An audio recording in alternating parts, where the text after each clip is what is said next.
क्या आपके हाथ पैर में झंझनाहट रहती है? क्या सूनापन, जलन या चुभन महसूस होती है? कभी कभी ऐसा लगता है जैसे नसों में करंट दौड़ रहा है। अगर हाँ, तो समझ लीजिए आपकी नसें दब चुकी हैं, और अगर समय रहते ध्यान नहीं दिया तो यही समस्या आगे चलकर कमजोरी, न्यूरोपैथी, चलने फिरने में परेशानी या फिर वर्स्ट कंडीशन में लकवा तक का कारण बन सकती है। लेकिन आज इस वीडियो के माध्यम से मैं आपको एक ऐसा आयुर्वेदिक तरीका बताऊंगा जो सिर से पैर तक सभी नसों का पोषण करेगा और नसों में ताकत देगा। वीडियो पूरा देखना, एक भी स्टेप मिस नहीं करना। हमारे शरीर में नसें बिजली के तारों की तरह होती है।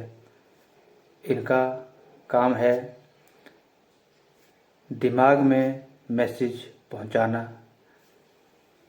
हाथ और पैर की मूवमेंट, दर्द और तापमान महसूस करना। हालांकि इनके बहुत से काम हैं, लेकिन ये संक्षिप्त में मैंने आपको बताए। लेकिन जब हमारा ब्लड का जो फ्लो है, ब्लड सर्कुलेशन, वो कम हो जाता है, या विटामिन B12 की कमी हो जाती है, या ब्लड ग्लूकोज की मात्रा बहुत ज़्यादा बढ़ी रहती है, या फिर हम लंबे समय तक एक गलत पोजीशन में बैठते हैं, तो उससे हमारी नसें दबना और डैमेज होना शुरू हो जाती है। यही कारण है नसों में झंझनाहट का, सूनेपन का और जलन का। तो आइए देखते हैं आयुर्वेद में किस तरह से इसको देखा गया है। अगर हम आयुर्वेद के दृष्टिकोण से देखें तो नसों की बीमारी का मुख्य जो कारण है वो वात दोष की विकृति ही मानी गई है। वात दोष की ही सभी दोषों में प्रधानता है। वात दोष से ही हमारे शरीर की सारी मूवमेंट्स और गतिविधियां होती है और कंट्रोल की जाती है केवल वात दोष के द्वारा ही। जब यही वात दोष विकृत हो जाता है तो फिर नसों में दिक्कत आना शुरू हो जाती है। लेकिन अब मेन मुद्दा तो ये है कि आखिर वात दोष की विकृति कैसे होती है और इसको हम कैसे समझें। तो शरीर में वात दोष की विकृति दो ही कारणों से होती है। नंबर 1, यदि शरीर में किसी भी धातु या दोष या मल का क्षय हो रहा है तो उस स्थिति में वायु की विकृति हो जाती है, वायु विकृत हो जाता है।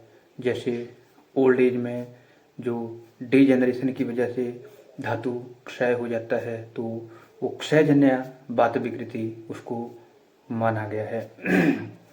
दूसरा जो वात के विकृत होने में जो कारण है वो है जब वात के ऊपर किसी भी दोष का या धातु का आवरण हो जाता है। जैसे वात दोष को अगर कफ या पित्त दोष के कारण इसका आवरण कर दिया जाता है और वायु का रास्ता जब रुक जाता है तो उस स्थिति में वायु विकृत हो जाती है। और विकृत परिस्थिति में फिर ये वायु हमारी नसों को डैमेज करना, उसको सुखाना शुरू कर देती है और हमें इस तरह के लक्षण मिलते हैं। तो अब अगर हम इसकी चिकित्सा की बात करें तो हमने इसमें जो प्रिंसिपल है, वो प्रिंसिपल जो सिद्धांत है चिकित्सा का, वो यही रहता है कि हमने अगर क्षय के कारण वायु की विकृति हुई है तो हम वहाँ पर धातुओं का पोषण करते हैं, पित्त का शमन करते हैं, हम बृंघन चिकित्सा वहाँ पे करते हैं, जिससे कि वायु जो है वो साम्यावस्था में आता है। और दूसरी परिस्थिति में जहाँ पे वायु के ऊपर किसी दोष का आवरण है, कफ का या पित्त का, तो हम चिकित्सा करते हैं कि पहले उस आवरण को वहाँ से हटाना है, वायु के रास्ते को हमने रोकना है, और साथ में सपोर्टिव हम ऐसी मेडिसिन्स का यूज करते हैं, ऐसे द्रव्यों का यूज करते हैं जो कि वायु का अनुलोमन करे। यानी वायु की जो गति है वो नीचे को होती है, तो उस गति को जब वो कराते हैं तो निश्चित तौर पर हमारी जो नसें हैं वो सुदृढ़ हो जाती है और ये जो लक्षण बताए गए हैं इन सब का नाश होता है। अगर हम फर्स्ट कंडीशन में देखें जिसमें वायु की विकृति धातु क्षय से होती है, तो हमने जो वहाँ पे धातु का पोषण कराना है और हम इस तरह के द्रव्यों का, मेडिसिन्स का यूज करेंगे जो मधुर रस प्रधान हो, अम्ल रस प्रधान हो और लवण रस प्रधान हो। तो जो सीक्वेंस है वो यही रहेगा, मधुर, अम्ल और लवण द्रव्यों का सेवन। अगर हम औषधि की बात करें तो औषधियों में जैसे शतावरी, ब्राह्मी, मधुष्टि, बिदारी, अश्वगंधा और उर्स्तुकुद्दस, ये जो मेडिसिन्स हैं इनका अगर आप समान मात्रा में इनको इकट्ठा करते हैं, जैसे आपने 50-50 ग्राम सभी इकट्ठा कर लिए, तो इन सब को मिला के आप स्टोर कर लें और 2 ग्राम इसका सुबह शाम दूध के साथ सेवन करने से जो है वो धातुओं का अच्छे से पोषण हो जाता है। इसमें दूसरा जो सिद्धांत है, जो ट्रीटमेंट लाइन है, उसमें हमने ऐसे मेडिसिन्स का यूज करना है जो कि रस और रक्त को बढ़ाए और इसका अच्छे से संवहन हो, तो ऐसे द्रव्यों का या मेडिसिन्स का हम यूज करते हैं।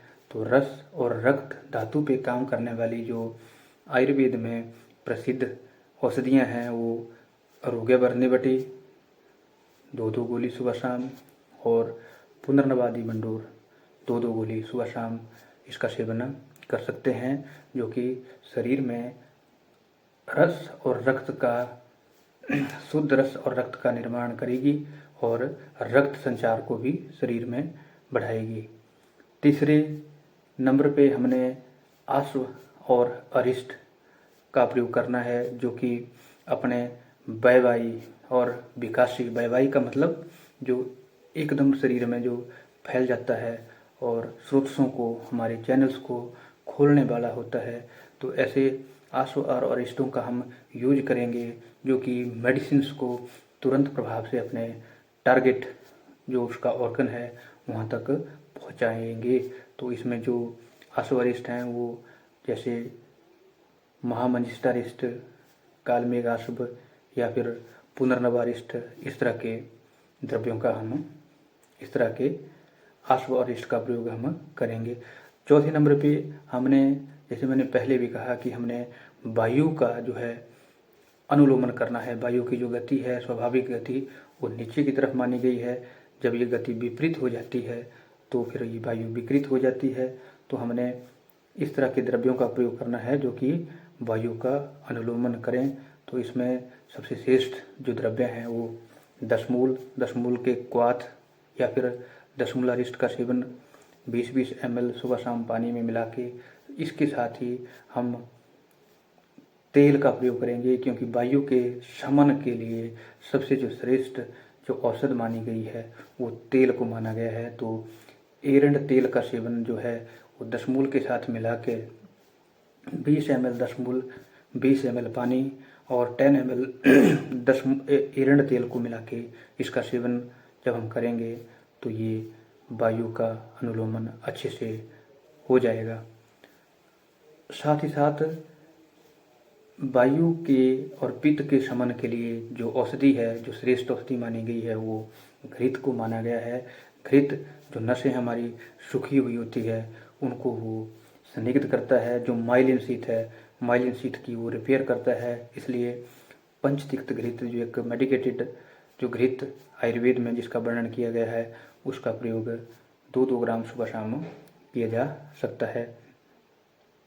अब अगर वायु का पित्त या कफ दोष के द्वारा अगर आवरण किया गया है तो हम ऐसे ड्रग्स का साथ में प्रयोग करेंगे जो वहाँ से उस आवरण को तोड़े। कफ के आवरण के केस में हम आम बतारी रस, हिंगवष्टक चूर्ण, अजमोदादि चूर्ण या फिर त्रिकटु चूर्ण का सेवन व्यक्ति की वय, आयु, बल और अग्नि को देखकर करा सकते हैं। और अगर पित्त ने वायु का आवरण किया है तो उस स्थिति में अभिपत्तिकर चूर्ण, सूतशेखर रस, पित्तशेखर रस आदि दवाइयों का सेवन उपरोक्त दवाइयों के साथ करने से लाभ मिलता है। हालांकि ये जो चिकित्सा यहाँ पे बताई गई है केवल एक सामान्य चिकित्सा बताई गई है। अगर इसका प्रयोग करने से पहले या किसी विशेष चिकित्सा के लिए आप अपने आयुर्वेद चिकित्सक से संपर्क करके ही आप इनका सेवन करें। वायु को जीतने के लिए जो है ऐसे तेलों का यूज किया जाता है जो कि उष्ण हो और स्निग्ध हो। तो इसमें जैसे दशमूल तेल, बला अश्वगंधादि तेल, महानारायण तेल, पंचगुण तेल, इनका जो है वो मालिश उस अफेक्टेड जो पार्ट है जहाँ पे नसों में नंबनेस है, सूनापन है या झंझनाहट है तो वहाँ पे मालिश करने से लाभ मिलता है। और लास्ट में जो कुछ एक एक्सरसाइज है, जो एक्सरसाइज जैसे एड़ी पंजे की मूवमेंट, उंगलियों को बंद करना खोलना, जिससे कि हमारे शरीर में जो है वो सामान्य हमारे जोड़ों की गति बनी रहे और ल्यूब्रिकेशन इनका जॉइंट्स का बना रहे और जो है जो रक्त का संचार है वो सामान्य हो। तो इस तरह की एक्सरसाइज जो है वो करने से व्यक्ति को लाभ मिलता है। अब हमने सावधानी क्या लेनी है कि जिनकी भी शुगर ज़्यादा बड़ी होती है या कोई और दिक्कत है तो वो डॉक्टर से पहले परामर्श लें, फिर उसके बाद ही ट्रीटमेंट का प्रयोग करें। यहाँ पे जो चिकित्सा बताई गई है वो केवल मात्र अवेयरनेस पर्पज से है। तो अपनी बीमारी विशेष व्याधि के लिए अपने चिकित्सक से परामर्श जरूर लें। अगर ये जानकारी आपको अच्छी लगी हो तो इसको लाइक करें, शेयर करें और चैनल को सब्सक्राइब करना ना भूलें। बारे में और डिटेल में चर्चा करूँगा। तब तक के लिए स्वस्थ रहिए आयुर्वेद के साथ। नमस्कार।